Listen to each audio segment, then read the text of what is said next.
So what's up people, and welcome to another episode of Comics, Animations, and Movies.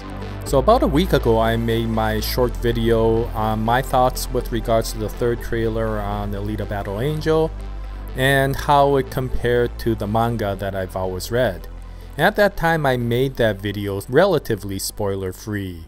So what I wanted to do with this video was to make it a much more spoiler rich video and go over a lot more of the details of the things that you saw in the trailer and how it may compare to the story that you read in the manga.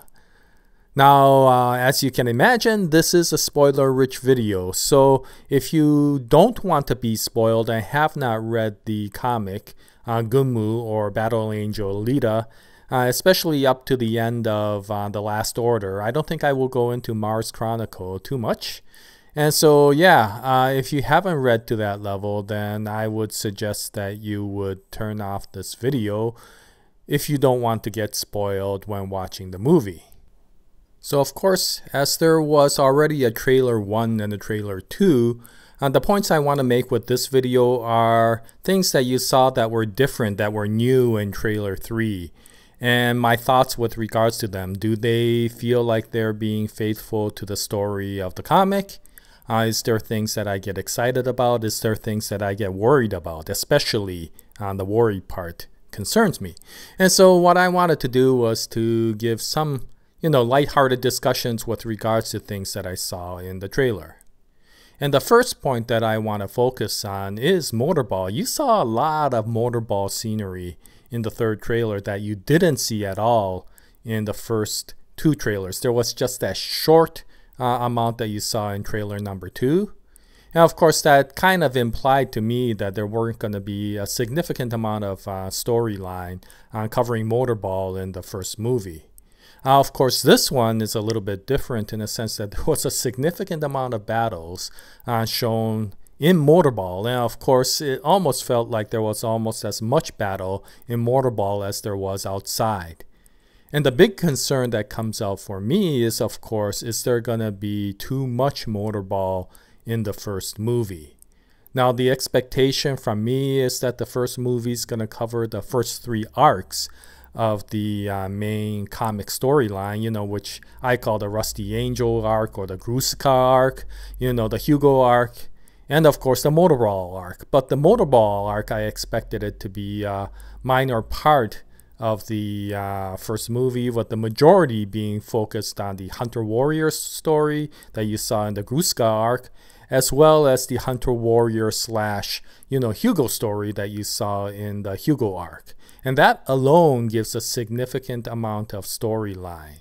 Now, I do know that the author of the comic, Yukito Kishiro, did want to have a significant amount of motorball in this movie. And so I could understand why there is a significant amount of motorball scenery in it. However, the worry is, of course, that when you do it and when you put significant amount of effort into the motorball side, that it actually alters the story too much. Now, as we know from the manga, the reason Alita eventually gets to the world of motorball is she wanted to escape, the surroundings of Scrapyard City due to the situations that occur in the Hugo arc, the climax of the Hugo arc. And that, of course, makes her want to get away from it all and basically go into a new environment to somewhat distance herself and forget some of the situations that occurred in the Hugo arc. And so it makes it difficult if you actually combine the motorball arc with the Hugo arc, because of course the motorball arc is there for her to actually grow from that insecure point that she has right after the Hugo arc to being, coming to terms with herself, her past a little bit, as well as her strengths, and being able to get strong enough in will and stable enough in will so that she can return back to Scrapyard City in the arc, after the motorball arc. Now, of course, a lot of it depends upon the battles that she has, especially the final battle that she has in the motorball arc. So if you try to combine it all together, it kind of makes a difficulty in terms of causality. You can't have the motorball arc happen while the Hugo arc is happening, because the climax of the motorball, no, I mean the Hugo arc is basically the reason why she goes to the motorball world. And so if she gets there too early, then it may cause a problem. Now, from what I see in the trailer, all the scenery can indicate that it may not be the case. You know, what we may have is that the majority of the movie will focus on the original arc, the Gruska arc, as well as the Hugo arc.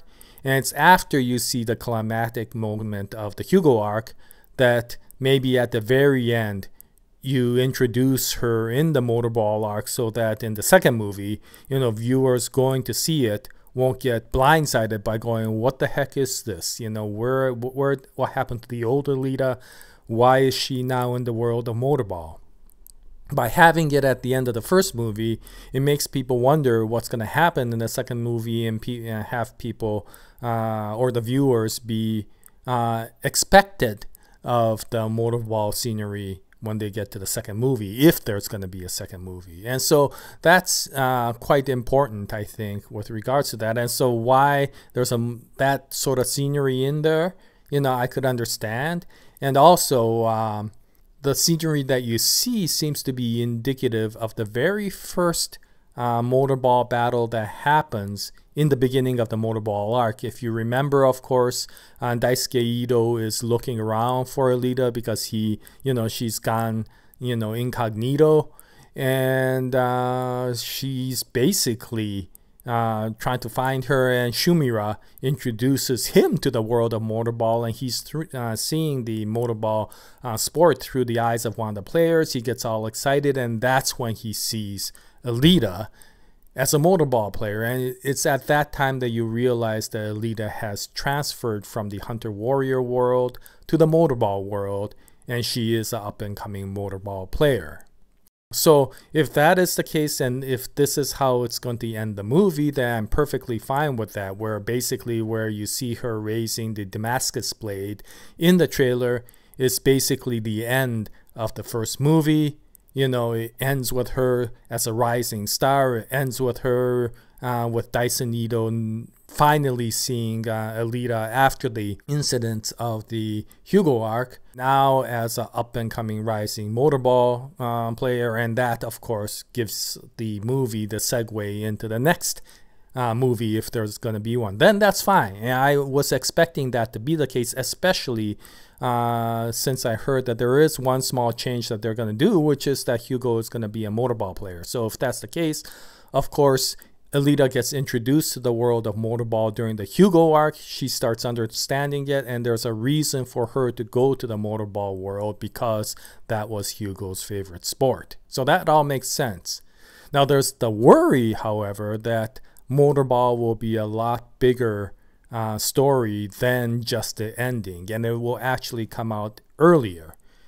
And the reason I feel this way is because of the changes they also done with Vector. As you recall, Vector during the first few chapters basically doesn't know who Alita is. It's only after we see the climax of the, or right before the climax of the Hugo arc that Vector meets with Alita, and Vector's like, who the heck are you? And so there is no recognition. The only reason, of course, Alita goes to meet Vector is to beat his face in due to the issues that happened with Hugo.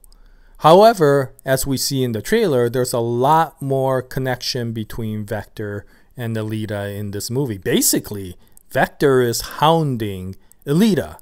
So as you know, in the Hugo arc, Alita was basically accompanying and supporting Hugo because the Hunter Warriors were coming after Hugo. But from here, it looks like the Hunter Warriors are going to be going after Alita, and not because they're going after Hugo. Now, that may not be the case, but considering the fact that Vector himself said, I need you to go out and kill Alita, there is some serious animosity between Vector and Alita, which of course didn't occur in the first series. So how would Vector know even who Alita is?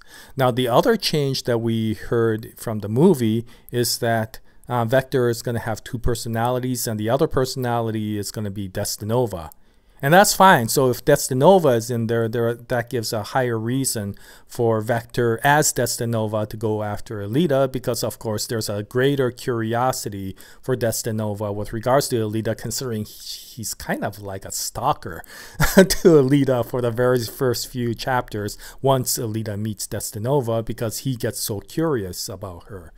However, you know, again, in the very, very beginning few chapters, like the Hugo arc and the Gruska arc, even Destinova doesn't know who Alita is. So how does it get to the point where Vector, either as Vector's personality or as Destinova's personality, gets to the point where he's personally going after Alita? And so this brings up the possibility of Motorball coming in earlier. So I was thinking to myself, is there any way that you could actually combine the Motorball arc, or at least a part of the Motorball arc, the beginning, earlier than the end of the Hugo arc? And the only way I could think about it, and the way I could justify Vector and Destinova knowing about Alita, is because she became an up and rising star in the Motorball arena before the Hugo arc ended and before the major story of Motorball begins. So, you know, nobody knows who Alita is. Hugo, of course, likes Alita. Hugo is a Motorball fan and maybe a contender, a low-level contender. And because of that, you know, they introduce Alita to Motorball. Well, she gets so good at it that she becomes an up and rising star. And since Vector owns, you know, is part owner of that Motorball franchise, he starts noticing Alita. And because of that, the Destinova personality also starts knowing Alita. And that starts causing the problem. As we know from the trailer, Vector is very insistent on trying to get a technology from Alita. From what it sounds like, he said, you know, something that's been hidden for hundreds of years, according to trailer number 2. And from what I can imagine, it's her berserker body. And that would be in line with, of course, somewhat if Destinova's part of the character, because of the fact that, if you recall, one of the reasons why eventually Destinova learns about Alita and gets interested is because of the interactions he has when he steals the berserker body from Daisuke Ito or whoever it is, you know, and gets a hold of it during the Zapan arc, which is, of course, the arc after Motorball. And so if that's the case, then maybe, you know, when Destinova as Vector sees Alita utilizing the berserker body, I don't know if he does, because she would probably be in her Motorball body rather than her berserker body. But if there's some place where he actually sees her utilizing the berserker body, then maybe even the Zapan arc gets, you know, the beginning of that gets kind of melded into this particular movie by creating a curiosity and a desire for Destinova as Vector to get the berserker body. And that gives a reason for Vector to go after Alita, even to the point of trying to kill Alita, because maybe at that point neither Destinova nor Vector knows that Alita is a Panzerkunst master. And so maybe that's the reason, I'm not sure. But that's the only way I could think of that you could have Motorball in there, and it still won't really get in the way of the main Hugo story. Because outside of Motorball, she's probably still hanging out with Hugo, kind of living in the Scrapyard City in the beginning, and basically still probably working as a hunter-warrior. So, you know, they used the Motorball arc to create a link between Vector, Destinova, and Alita. And then outside of the Motorball arc, everything goes the same way, utilizing basically Hugo as the segue to get to Alita, and using the situation that Hugo gets caught up in as a reason to go after both Hugo and Alita. Maybe. But that would at least give the ability for them to introduce Motorball without getting in the way of the Hugo arc. Now, the one thing I would definitely be upset at is if they put the entire Motorball arc into this particular movie, along with the Hugo arc and the first arc, which I often call the Rusty Angel arc or the Gruska arc or the Makaku arc, whatever you want to call it. The reason for that, of course, again, there does need to be a chronological order for the causality that occurs in the Hugo arc and the Gruska arc to create the situation in the Motorball arc. If you smash it all together, it just screws everything up. But the other is, of course, the Motorball arc has to be its own arc. It's really a relatively long storyline in the first series, and so you don't want that smashed in and, you know, simplified or, you know, trivialized due to the lack of time.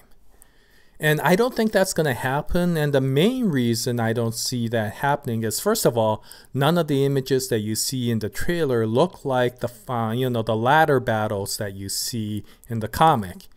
And more importantly, there are key people that are not included in the cast. If the entire Motorball was in the, you know, in this particular movie, then of course there has to be some major actor who plays Jashigun. And Jashigun is not in the cast. I don't think Shumira is in the cast, and I don't think Zafao Takie is in the cast. And so if those people do not come out in this movie, and yet they have a Motorball part of the movie, then I'm thinking wherever Motorball starts in this particular movie, you know, before the Hugo arc ends or after the Hugo arc ends, you know, I got a feeling that they're not going to be going super deep into the Motorball story yet. And I'm hoping that they're saving that for the second movie, because that will really make the second movie really good. Now, the one last thing I want to mention with regards to this trailer and Motorball is I do like the scenes that they show with regards to the battle.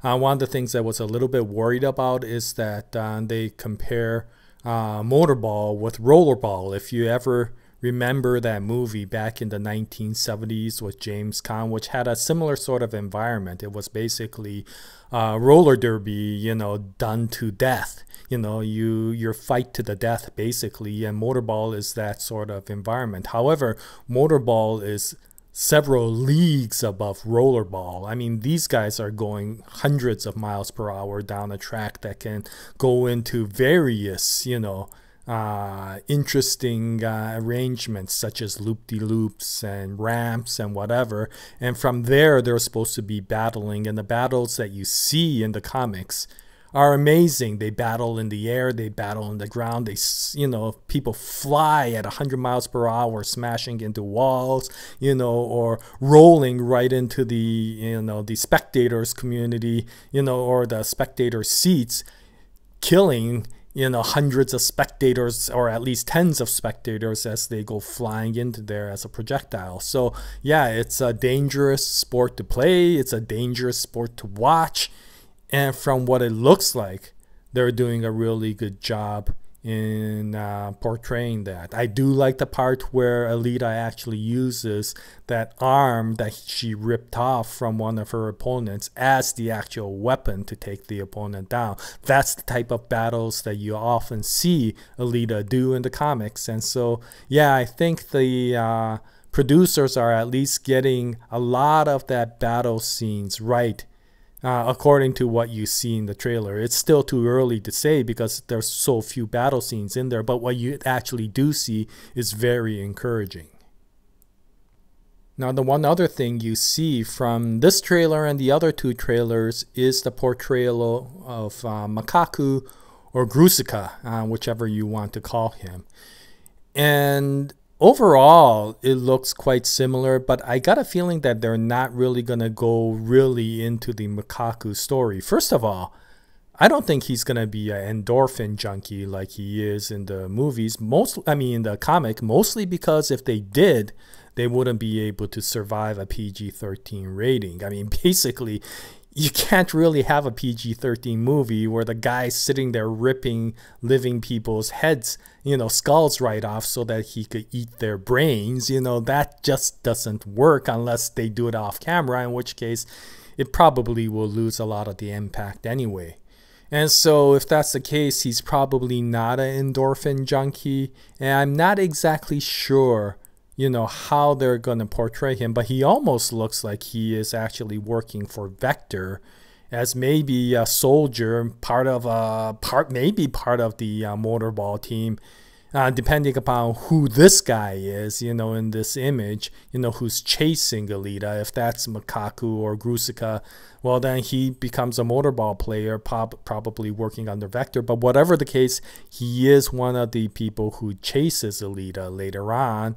Looking at what trailer 2 showed, where it almost looked like he was basically, being built by Vector and potentially Chirin.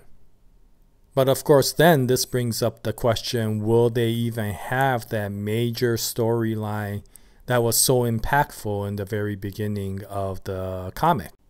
Namely, the Frankenstein monster sort of scenario. For as crazy as Grusica was and as violent as he was, his story and his backstory was the first really impactful point that you had in the comic. And it basically was important because it set up the sadness and kind of the irony of life sort of tone that you have in the rest of the comic. How he became an abomination to society because society created that abomination through their disdain of him. And he became basically what you see as the Mary Shelley Frankenstein monster of that particular arc. I don't know if the way it's going, I'm not exactly sure if they don't have that.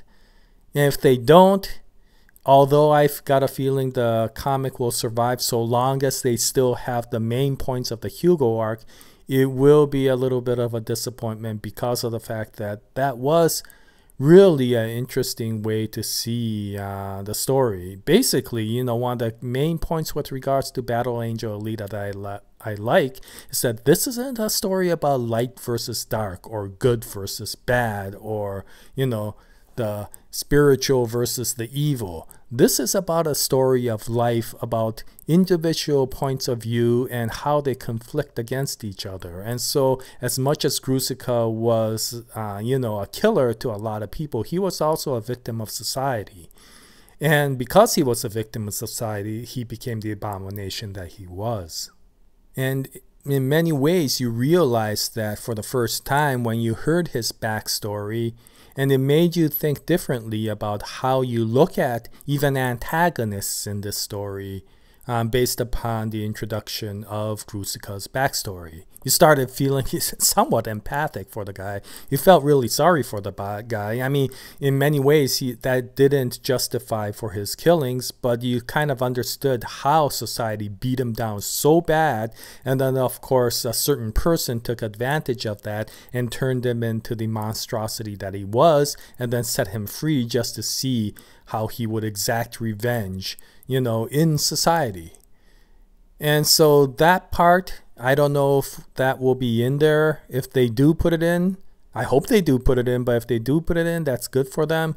If they don't, then it's unfortunate. I can't even remember if that part was in the anime. I don't think it was. And so maybe they'll go similar to what it was in the anime, where Grusica was just an antagonist for Alita to destroy, But if they do, then that's too bad because it was really a very important part of the comic. Anyway, I'm already going into too much time here, and there is a lot more stuff that I want to talk about. So I may make a part 2 with regards to this spoiler discussion.